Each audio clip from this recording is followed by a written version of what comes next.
The current focus of discussion revolves around the numerous military coups in West and Central Africa.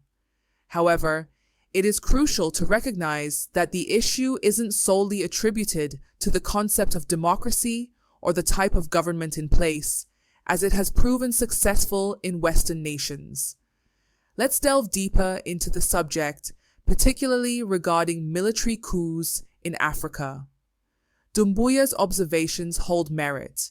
Many politicians engage in various misconducts, behaviors that would appall military personnel in a regime.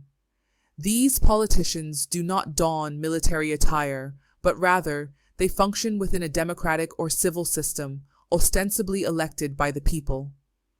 In Western countries, these transgressions often go unsanctioned, regardless of their severity.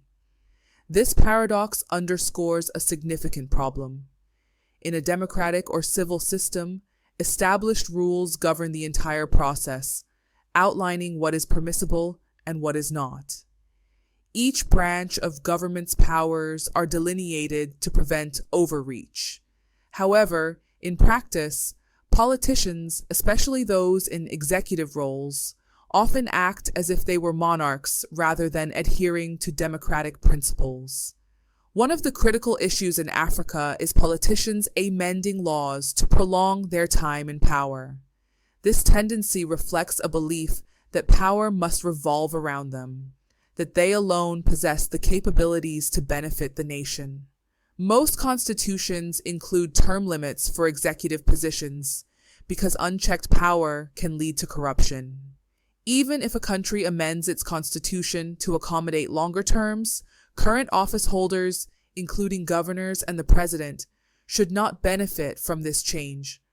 The law did not exist when they assumed power, and allowing them to benefit would likely perpetuate their rule at the expense of democratic principles. This brings us to the case of Paul Kagame, the president of Rwanda, who recently declared his intention to seek a fourth term, despite being in power since 2000.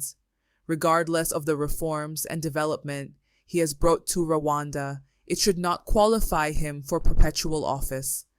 The focus should be on robust institutions that outlast individual leaders, similar to Western democracies, where the longevity of democratic systems can be attributed to strong institutions.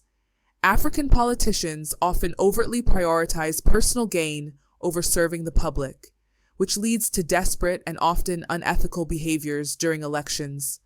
For instance, the presidential election in Nigeria on February 25, 2023, resulted in over 70 casualties, a number higher than the combined casualties from 8 military coups in Africa since 2020. This underscores the extent to which politicians are driven by self-interest, which impedes progress. In summary, the issue with democracy in Africa does not lie in the concept itself, but rather in its implementation by lawless leaders. The root problem is that many African leaders are selfish and disregard national interests. Contrastingly, India, with a population exceeding 1.4 billion, has successfully conducted free and fair elections due to adherence to rules and principles. Africa's challenge lies in its lawless leadership. To address this issue, countries with successful military takeovers should consider banning politicians who have held office for more than 20 years from future elections. Additionally, reducing the powers of political office holders would make the positions less attractive, ensuring that only those genuinely dedicated to serving the people seek office. Salary adjustments, such as setting political office holders' pay at the minimum wage, could reduce the incentives for financial gain through politics. African countries have shown a willingness to take control of their destinies, as seen in the rejection of French influence in Francophone nations.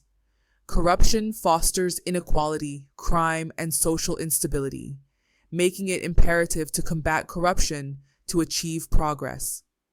African countries must collaborate and prioritize the welfare of their citizens over personal gain to uplift their nations and ensure growth. If you are watching our video for the first time, I suggest you subscribe to our channel for more interesting and captivating information. Turn on the bell notification to get alert on all our recent posts so you won't miss out any. Share your thought in the comment section and share these videos with family, friends, and concerned Nigerians. Thanks for watching.